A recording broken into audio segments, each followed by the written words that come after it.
เอามาเบิ่งกันเนาะหากระทิมเมื่อกี้นี่เนี่ยหากระวางเบ็ดเมื่อกี้มาเบิ่งกันมาจากนาทีแล้วเอาลงกินเนาะเบ็ด4 คันได้ลงแต่คันเดียวเพราะว่าปลากินลงกินเนาะเบิ่งเนาะเหยื่อเทพเพิ่นได้เหมือนนี่เหยื่อเทพใส่ในน้ำธรรมชาติต้องฟิตซิ่งคนตัว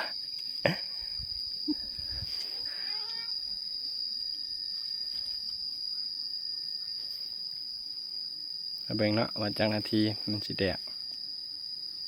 ติ๊กเดี๋ยวติ๊กกี่ได้สกางตัวหนึ่งแล้วก็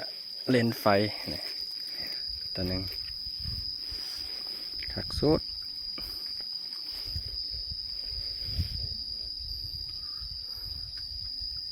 นั่นหมายถึงก็มีอยู่2 คน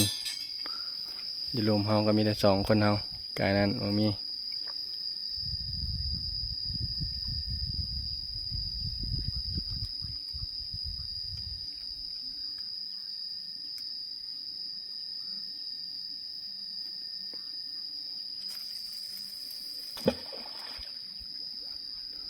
คักสุด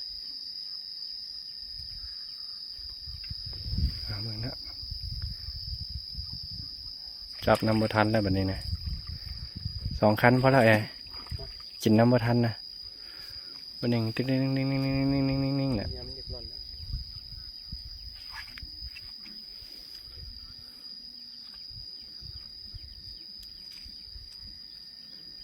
ที่มึงตึกในป่าสิได้ป่ะเดี๋ยวสิอ้อยกันอ้อยเบิ่งกัน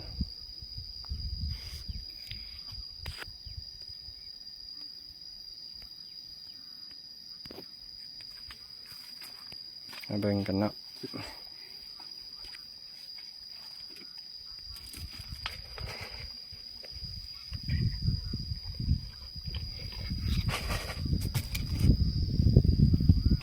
มาเบิ่งเนาะบักใดเชียวก่อนอ้ายเลยน้องสิ่งดีของเขายังบ่ทันได้เห็นจังมวนกายเมื่อกี้นี่3 โตแล้วเด้มาบ่ฮอด10 นาที3 โตแล้วพี่น้อง